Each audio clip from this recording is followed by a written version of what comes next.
ملت اسلامیہ السلام علیکم ورحمۃ اللہ تعالی وبرکاتہ۔ الحمدللہ نحمده ونستعينه ونستغفره ونتوب به ونتوكل عليه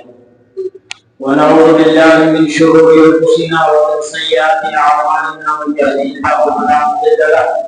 ومن يضلل فلا هادي له ونشهد ان لا اله الا الله وحده لا شريك له ونشهد ان سيدنا مولانا محمدا عبده ورسوله قال الله تبارك وتعالى في القران المجيد والفرقان الحميد اعوذ بالله من الشيطان الرجيم بسم الله الرحمن الرحيم يا ايها الذين امنوا كتب عليكم الصيام كما كتب على الذين من قبلكم لعلكم تتقون صدق الله مولانا العظيم وبلغنا رسوله النبي الأمين المعين المكين الكريم ونحن على ذلك لمن الشاهدين والشاكرين والحمد لله رب العالمين۔ محترم حاضرین و سامعین، ابھی میں نے جس آیت کریمہ کی تلاوت کرنے کا شرف حاصل کیا ہے، اس پہ درگزر سے قبل نبی والے نبی کی بارگاہ میں کی لگا کر درود پیش کر دیا جائے۔ اللهم صل علی سیدنا مولانا محمد معدن الجود والکرم والے کرام اور کریم وبارک وسلم۔ حضرات محترم، شعبان معظم کا یہ مبارک و محترم اور مقدس مہینہ رفتہ رفتہ اختتام پذیر ہونے کو ہے،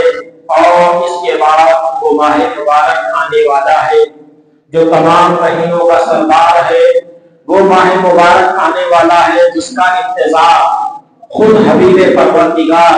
آقا دو عالم صلی اللہ علیہ وسلم فرمایا کرتے تھے، اور 2 دن 4 دن پہلے نہیں بلکہ 2 مہینہ قبل ہی سے انتظار کی گھڑیاں شروع ہو جایا کرتی تھی۔ حدیث مبارک میں ہے کہ جب رجب کا شعبان رجب المرجب کا جب چاند دکھتا تھا تو آقا کریم صلی اللہ علیہ وسلم یوں دعا فرماتے تھے، اے پروردگار مجھے رجب سے شعبان اور شعبان سے رمضان تک پہنچا دے۔ یعنی رمضان مبارک کو پانے کی تمنا، رمضان مبارک تک پہنچنے کی خواہش، یہ آقا کریم صلی اللہ علیہ وسلم کی ہوا کرتی تھی۔ پتہ یہ چلا کہ ہم جب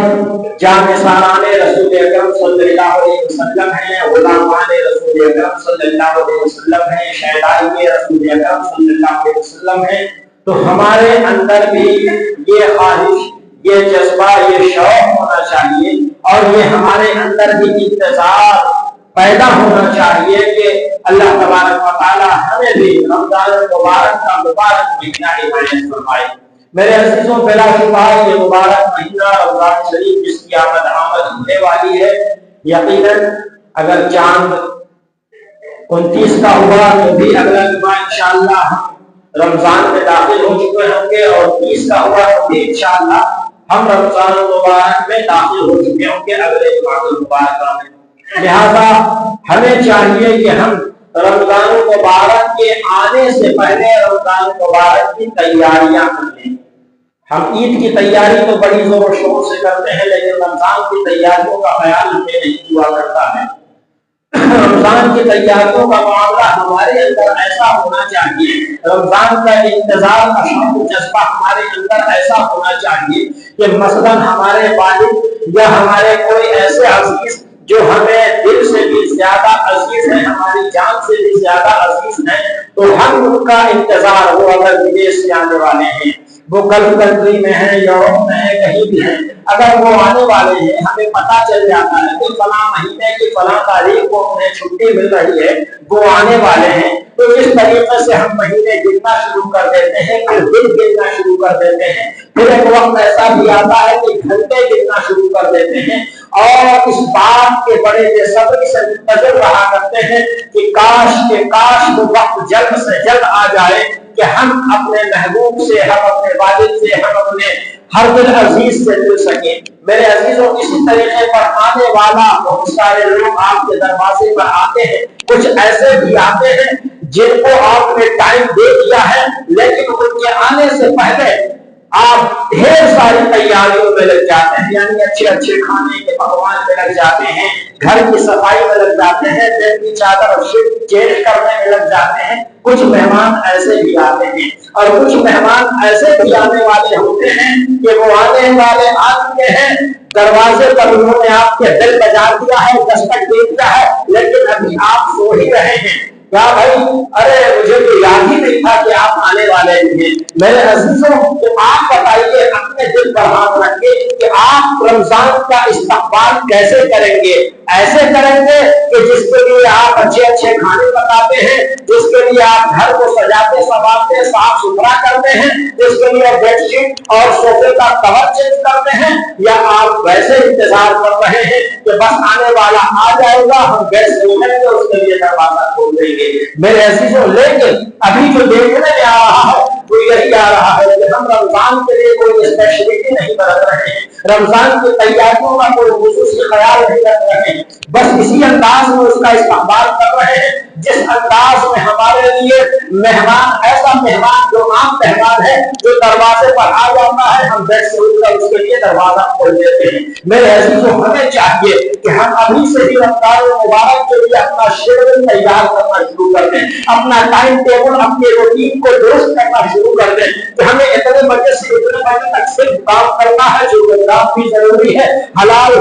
رزق جب آئے گا تو ہی آپ اس سے افطار کر پائیں گے، تو ہی آپ عید کا کپڑا بھی بنا پائیں گے۔ میرے عزیزوں، تو ہمیں چاہیے کہ ہم ایسا شیڈول تیار کریں کہ ہم دیگر مہینوں میں 14 گھنٹے کا کام کرتے ہیں، ہم اس میں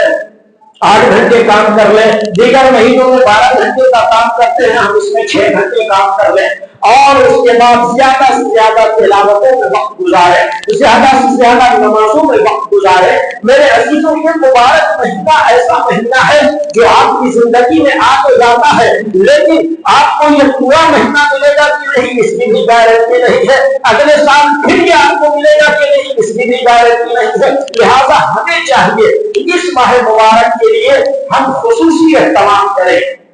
میرے عزیزوں، اس ماہ مبارک کی اہمیت کو سمجھنا ہے تو آئیے آقا کریم صلی اللہ علیہ وسلم کی حدیث مبارکہ کو پڑھتے ہیں۔ آقا کریم صلی اللہ علیہ وسلم کے صحابی، ایسے صحابی جو جلیل القدر صحابی ہیں، حضرت طلحہ رضی اللہ تعالی عنہ صحابی رسول ہیں۔ حضرت طلحہ رضی اللہ تعالیٰ عنہ صحابی رسول ہیں جو مشہور و معروف ہیں۔ دیگر لوگ جو بھی دین کا ذرا سا بھی شوق رکھتے ہیں، لگاؤ رکھتے ہیں، علم رکھتے ہیں، تو انہیں معلوم ہے حضرت طلحہ رضی اللہ تعالیٰ عنہ کی ذات کے متعلق۔ حضرت طلحہ رضی اللہ تعالیٰ عنہ ایک مرتبہ خواب دیکھتے ہیں۔ خواب میں کیا دیکھا ہے کہ سرکار دو عالم صلی اللہ علیہ وسلم کے زمانے میں 2 صحابی رسول بیک وقت ایمان لائے تھے، یعنی پہلے وہ اسلام سے باہر تھے، پہلے وہ دوسرے مذہب کے ماننے والے تھے۔ آقا کریم صلی اللہ علیہ وسلم کی بارگاہ میں پہنچتے ہیں، کاشانہ اقدس میں پہنچتے ہیں، رسالت مآب صلی اللہ علیہ وسلم کے سامنے بیٹھ کر 2 زانو ہو کر رب تبارک و تعالیٰ کی وحدانیت کا اقرار کرتے ہیں، لا الہ الا اللہ پڑھتے ہیں، رسول اللہ صلی اللہ علیہ وسلم کی رسالت کا اقرار کرتے ہیں، محمد رسول اللہ پڑھتے ہیں۔ یہ پڑھتے ہی وہ صاحب ایمان ہو جاتے ہیں، اور صرف صاحب ایمان ہی نہیں ہوتے ہیں بلکہ صحابی رسول ہو جاتے ہیں۔ صاحب ایمان تو الحمدللہ ہم بھی ہیں، آپ بھی ہیں، آپ کے والد والدہ بھی ہیں، میرے والد والدہ بھائی بہن سب کے سب ہیں، لیکن وہ صحابی جو نبی کے سامنے، جو وہ مسلمان جو نبی کے سامنے کلمہ پڑھ لے، وہ صرف مسلمان نہیں ہوتا ہے بلکہ صحابی کے رسول ہو جاتا ہے۔ میرے عزیزوں، اور صحابی رسول کا مقام وہ مقام ہے کہ اللہ تبارک و تعالیٰ کے بعد تمام انبیاء کرام کا مقام ہے۔ میرے عزیزوں، اور اللہ تبارک و تعالیٰ نے ایسا مقام اپنے حبیب حبیب کبریا صلی اللہ علیہ وسلم کو عطا کرا ہے، عطا فرمایا ہے کہ اللہ کے بعد جو سب سے بڑا مقام ہے وہ رسول اکرم صلی اللہ علیہ وسلم کا مقام ہے۔ اس کے بعد انبیاء کرام کا مقام ہے، اس کے بعد یہ صحابہ کرام کی کیٹیگری شروع ہوتی ہے۔ صحابہ کرام کی جماعت ہے جو اللہ کے بعد، رسول اللہ کے بعد، انبیاء کی جماعت کے بعد سب سے افضل والا، برتر والا مخلوق خدا میں اگر کوئی ہے تو وہ صحابہ کی جماعت ہے۔ میرے عزیزوں، یہ دو مسلمان بیک وقت صاحب ایمان ہوتے ہیں، صحابی رسول ہو جاتے ہیں، رسالت معاد صلی اللہ علیہ وسلم کے صحابی ہونے کا شرف حاصل ہو جاتا ہے۔ چند دنوں یہ حضرات دنیا میں رہتے ہیں، جیسے زندگی گزارا جاتا ہے، نمازیں، تلاوتیں، دیگر امور اور دیگر کام کیا کرتے ہیں، جنگوں میں بھی شرکت ہوتی ہے، غزوات میں بھی شرکت ہوتی ہے۔ چند سالوں کے بعد ایسا ہوا کہ دونوں صحابی جو بیک وقت ایمان لائے تھے ان میں سے ایک شہید ہو گئے، اور جو شہید ہوئے ہیں وہ یہ دونوں میں کیٹیگری اگر ناپی جائے، تولا جائے، موازنہ کیا جائے، کمپریزن کیا جائے تو یہ دونوں میں جو بیک وقت ایمان لائے تھے، ان دونوں میں جو پہلے شہید ہوئے ہیں وہ عبادت میں بھی زیادہ تھے، ریاست میں بھی زیادہ تھے، اعمال صالحہ میں بھی زیادہ تھے، اخلاق حسنہ میں بھی زیادہ تھے۔ غرض یہ کہ ہر اعتبار سے یہ دوسرے صحابی سے وہ زیادہ تھے، اعمال صالحہ میں یہ اعمال صالحہ میں ان کے نسبت کم تھے۔ مثلا وہ اگر 100% اعمال صالحہ میں تھے تو یہ 90% تھے۔ میرے عزیزوں، ایک سال کا وقفہ گزرا ہے، جب وہ شہید ہو گئے ایک سال کے بعد یہ جناب صحابی رسول صلی اللہ علیہ وسلم ہیں، یہ خواب دیکھا جا رہا ہے، خواب، اور خواب جانتے ہیں ہمارے آپ کی خواب کی کوئی حقیقت نہیں ہے، لیکن جو خواب نبی دیکھ لے، جو خواب صحابی دیکھ لے، جو خواب ولی دیکھ لے، وہ خواب در حقیقت اللہ تبارک و تعالیٰ کی جانب سے اشارہ ہوا کرتا ہے۔ میرے عزیزوں، جب وہ صحابی رسول شہید ہو گئے، دوسرے والے صحابی رسول بھی ایک سال کے بعد شہید ہوئے، انتقال فرما جاتے ہیں، نارمل موت ہوتی ہے، شہادت نہیں ملتی ہے۔ میرے عزیزوں، حضرت طلحہ رضی اللہ تعالیٰ عنہ نے یہ خواب جب صحابہ کرام سے بتایا کہ میں نے خواب دیکھا ہے، آپ نے وہی دونوں صحابی رسول کو دیکھا ہے جو بیک وقت ایمان لائے تھے، ایک سال پہلے شہید ہو گئے، دوسرے والے ایک سال بعد انتقال فرما گئے، لیکن میں نے کیا دیکھا کہ میں جنت کے دروازے پر کھڑا ہوں، یہ دونوں صحابی بھی جنت کے دروازے پر کھڑے ہیں، اندر سے داروں میں جنت رضوان حاصل ہوتے ہیں اور ارشاد فرماتے ہیں یہ جو بعد میں ایک سال بعد جن کا انتقال ہوا ہے ان کا ہاتھ پکڑتے ہیں اور کہتے ہیں کہ آپ کو جنت میں جانے کا آرڈر ہو گیا ہے، آپ کو جنت میں جانے کا حکم ہو گیا ہے۔ اس کے بعد کچھ دیر کے بعد پھر وہ آتے ہیں اور جو پہلے ایک سال پہلے شہید ہو گئے تھے، عام موت بھی نہیں، شہید ہو گئے تھے، ریاست میں بھی